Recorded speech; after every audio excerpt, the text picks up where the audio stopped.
BRS working president KTR పై MLA Nayini Rajender Reddy fire అయ్యారు. కేటీఆర్ మాట్లాడిన మాటలు చూస్తుంటే నవ్వొస్తోందని ఎద్దేవా చేశారు. బీఆర్ఎస్ పార్టీ 10 ఏళ్లలో రాష్ట్రాన్ని నష్టపరిచిందని దుయ్యబట్టారు. కబ్జాలకు మోసాలకు బీఆర్ఎస్ నాయకులు కేర్ ఆఫ్ అడ్రస్ గా మారారని ఆయన ఆరోపించారు. జిల్లా మీద పడి బీఆర్ఎస్ నాయకులు పందికొక్కులా తిన్నారని, అలాంటి బీఆర్ఎస్ నాయకులకు వరంగల్ గురించి మాట్లాడే అర్హతే లేదని ఆయన చెప్పుకొచ్చారు. ఈ ఎన్నికల్లో బీఆర్ఎస్ శ్రేణులకు ఓట్లు అడిగితే అర్హత లేదన్నారు.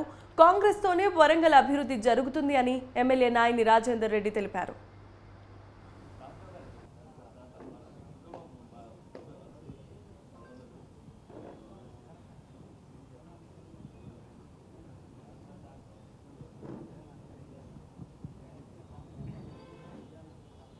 స్టార్ట్ చేయొచ్చా?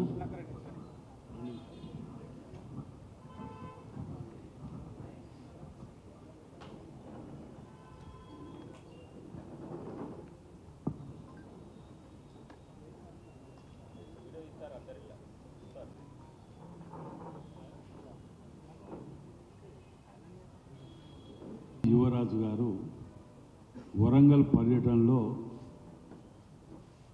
పాత ఒక దొంగల ముఠాను ఎంబడి పెట్టుకొని పర్యటించుకుంటూ మరోసారి ప్రజలను మోసం చేయటానికి, మరోసారి వరంగల్ని ఇంకేమన్నా మిగిలిందో ఏమో సర్వనాశనం చేసిన దాంట్లో ఆయనతో కంప్లీట్ చేసుకుందామని చెప్పి ఆ పర్యటనలో మాట్లాడినటువంటి మాటలు చూస్తే ప్రజలు నవ్వుకుంటున్నారు. ఇవాళ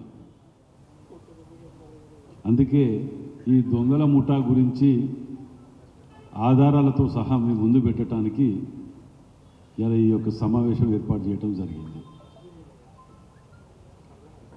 మీరు గతంలో మేము ప్రభుత్వం వాళ్ళ చేతికి ఒప్పజెప్పినప్పుడు సంవత్సరానికి 6,000 రూపాయలు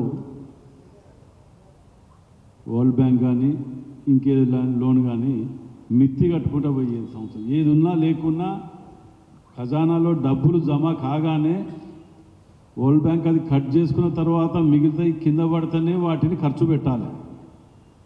అట్లాంటి దాన్ని ఈ దొంగలు నెలకు 6,500 కోట్లు కట్టే విధంగా ఆఖరికి గవర్నమెంట్ దిగిపోతుందని ఇన్ఫర్మేషన్ వచ్చినాక కూడా 3,900 కోట్ల రూపాయలు నగదు ఎమర్జెన్సీ అంటే ఇప్పుడు అప్పు తీసుకొని వరల్డ్ బ్యాంక్ నుంచి ఇంకెక్కడ తీసుకున్నా ఫస్ట్ ఇన్కమ్ ఫస్ట్ పడగానే అవి పోదినాకనే మిగతా జీతభత్యాలు ఇవ్వటానికి ఆడుకునే విధంగా ప్రభుత్వాన్ని మాకు ఒప్పజెప్పి ఇవాళ 4 నెలలు 6 నెలలు కాలేదు, 6 నెలల్లో 2 నెలలు అది కోడు అవి ఇవే పోయినాయి. 4 నెలలకే బట్టలని చెప్పుకుంటారు ఎక్కడికక్కడ.